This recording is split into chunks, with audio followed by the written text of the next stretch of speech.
Hi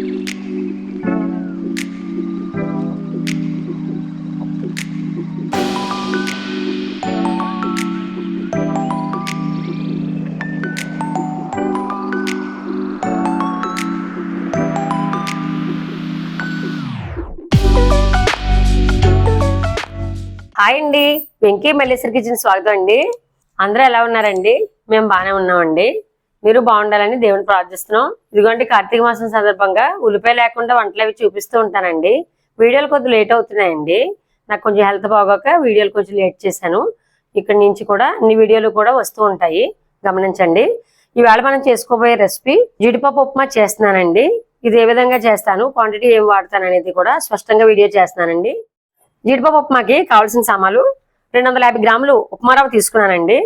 ఇదిగోండి, చక్కగా ఉప్మా రవ్వ తీసుకున్నాను. సుజీ రవ్వ అని కూడా అంటారు. ఇది ½ కేజీ అండి. 250 గ్రాములు. 50 గ్రాములు సన్ఫ్లవర్ ఆయిల్ తీసుకున్నాను.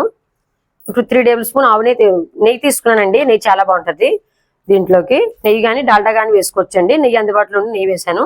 3 టేబుల్ స్పూన్ పచ్చిశనగపప్పు, 1 table spoon salt, 2 table spoon వేరుశనగ గుళ్ళు, 1 టేబుల్ స్పూన్ ఆవాలు, 2 టేబుల్ స్పూన్ సాయిమినపప్పు, 2 టేబుల్ స్పూన్ జీడిపప్పు. ఇంకొండి చిన్న టమాటా ఒకటి తీసుకుని చిన్నగా కట్ చేసుకున్నానండి. 2 పచ్చిమిర్చి చిన్నగా కట్ చేసుకున్నాను.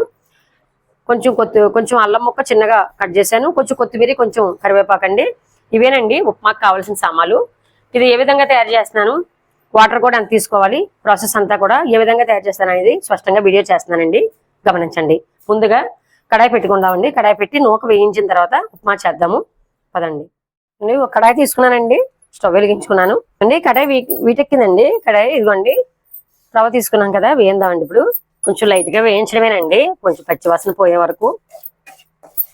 బాగుంటదండి ఇలా నూక వేయించుకుని చేసుకుంటే, చాలా బాగుంటది.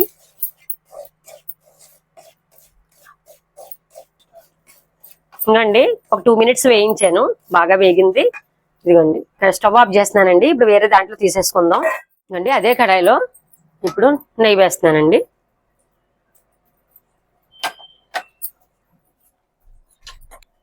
అండి నెయ్యితో పాటు ఆయిల్ కూడా వేసేస్తున్నాను. ఇవ్వండి, ఆయిల్ వెటిక్కింది. వేరుశనగ గుళ్ళు ఉన్నాయి కదా, తీసుకుని వేస్తున్నాను. ఇవ్వండి, వేరుశనగ గుళ్ళు కొంచెం వేగిన తర్వాత పచ్చిశనగపప్పు కూడా వేసుకోవాలి. ఈ రెండు కలిపి వేపుకోవాలండి, ఈక్వల్ గా వేగుతాయి.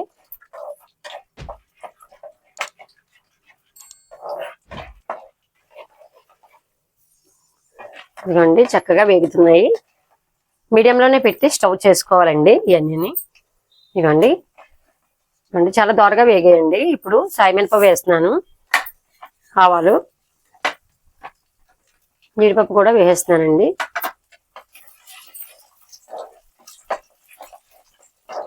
కొంచెం అవి వేగిన తర్వాత అప్పుడు వేసుకోవాలండి.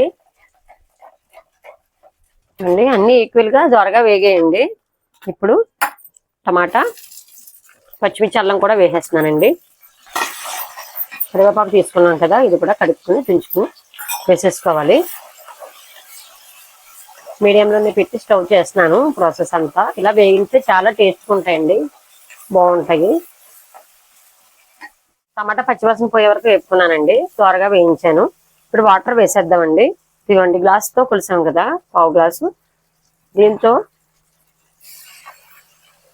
1, 2, 2.5 వేసానండి. ఒక గ్లాస్ నొక్కి 2.5 కరెక్ట్గా సరిపోతుందండి వాటరు. ఇలా కలుపుకుని సాల్ట్ వేద్దాం. ఇప్పుడు సాల్ట్ తీసుకున్నాం కదండి, సాల్ట్ వేస్తున్నాను. మూత ఒకటి పెట్టుకున్నానండి. వాటర్ బాగా మరగనివ్వాలండి. కొంచెం ఈ పోపులతో చక్కగా వాటర్ మరిగితే చాలా టేస్ట్ వస్తుందండి. మరిగిన తర్వాత ఇప్పుడు నూక వేసుకుందాము. మూత పెట్టాం కదా, చూసారా ఎంత చక్కగా మరుగుతుందో. ఇలాగ ఉండాలండి. ఇప్పుడు స్లో పెట్టేద్దాము స్టవ్. ఇప్పుడు ఇది ఇలాగా కలుపుకుని సాల్ట్ ఇప్పుడు చూసుకోవాలండి, కావాలితే సాల్ట్ చూద్దామండి. సాల్ట్ అన్ని కూడా చాలా బాగా సరిపోయండి, సాల్ట్ అవిని. ఇప్పుడు నూక వేస్తున్నాను. ఈ మరిగిన నీళ్ళలో నూక ఇదిగోండి, స్లో పెట్టేసి స్టవ్ బాగా స్లో చేసేసుకుని ఇలా కలుపుకోవాలండి. ఉండలేమి లేకుండా ఒక చేత్తో వేసుకుంటూ ఒక చేత్తో కలుపుకోవాలండి. ఇలా కలుపుకుంటే ఇక్కడ ఉండలు అవి కట్టకుండా చాలా బాగా వస్తుంది ఉప్మా. ఇదిగోండి, నూక ఇలా వేసుకుని చక్కగా ఇలా కలుపుకోవాలండి. చూసారా దీని టెక్స్చర్ ఎలా కనిపిస్తుందో, చాలా బాగుంటదండి. ఇలాగా అన్ని వేసుకుని చేసుకుంటే. ఉల్లిపాయలు కార్తీక మాసం కదండి, బాబాయ్ మాల వేసుకున్నారు, అందువల్ల నేను ఉల్లిపాయ వాడలేదండి ఇంట్లోని. అయినా కార్తీక మాసం చాలా మంది ఉల్లిపాయలు తీసుకోరు కదా, మామూలుగానే చేస్తున్నాను. ఉల్లిపాయలు ఉన్నట్లయితే 2 ఉల్లిపాయలు వేసుకుంటే ఇంకా చాలా టేస్ట్గా ఉంటుందండి, చాలా బాగుంటుంది. మీకు ఇదిగోండి ఏ రకంగా ఇంకా కావాలితే ఇంకొక అర గ్లాస్ వేసుకోవచ్చండి వాటర్, ఇలా సరిపోతుందండి. చూసారా ఎలా ఉక్కుపోయిందో. ఒక గ్లాసు నోక్కి 2 గ్లాసులు వాటర్ మాత్రం 2.5 వేసానండి వాటర్, చాలా బాగా సరిపోయింది. ఇదిగోండి ఒక 5 నిమిషాలు ఇలా మగ్గించుకుంటే చక్కగా ఉడికిపోతుంది. ఉప్మా గట్టిగా ఉంటే బాగోదండి, ఇలా చక్కగా ఉంటే చాలా బాగుంటది. చూసారా ఈ రకంగా ఉండాలి. స్టవ్ ఆఫ్ చేస్తున్నానండి, సర్వ్ చేసి చూపిస్తాను ఇప్పుడు. చూసారు కదా ఫ్రెండ్స్ ఏ విధంగా తయారు చేశాను. జీడిపప్పు ఉప్మా అండి. కొత్తిమీర తీసుకున్నాను కదండి, పైన ఇలా గార్నిష్ చేసుకున్నాను, చాలా బాగుంటదండి. ఉప్మా యొక్క టెక్చర్ అంతా కూడా ఇదిగోండి ఈ రకంగా ఉండాలి. ఉప్మా చూసారా టేబుల్ స్పూన్ తో తీసుకుంటే అలా ఉండాలండి. మనకు కావాలితే ఇంకా దీంట్లో క్యారెట్ అవి కలుపుకోవచ్చండి. ఇప్పుడు అందుబాటులో నాకు లేక వేసుకోలేదు. చాలా బాగుంటదండి ఆనియన్స్ క్యారెట్ కూడా యాడ్ చేసుకుంటే. ఇప్పుడు కార్తీక మాసం వల్ల వేయలేదు ఇవన్నీ కూడా. క్యారెట్ అయితే నాకు అందుబాటు లేక వేయలేదు. చాలా బాగుందండి టెక్చర్ అంతా కూడా, టేస్టీగా ఉంటదండి అన్ని కూడా. వీడియో ఎలా వచ్చిందో మా కామెంట్ సెక్షన్ లో కామెంట్ తెలపగలరు. వీడియో నచ్చినట్లయితే లైక్ చేయండి, షేర్ చేయండి, సబ్స్క్రైబ్ చేయండి మన ఛానల్ ని. కొత్తగా చూసిన వారందరూ కూడా సబ్స్క్రైబ్ చేసుకోండి, మన ఛానల్ కి సపోర్ట్ చేయండి ఫ్రెండ్స్. మరిన్ని వీడియోలతో కలుద్దామండి. ఇకపైన వీడియోలన్నీ వస్తూ ఉంటాయండి. ఉల్లిపాయలు లేని కూరలు కూడా కార్తీక మాసం వల్ల చూపిస్తానండి.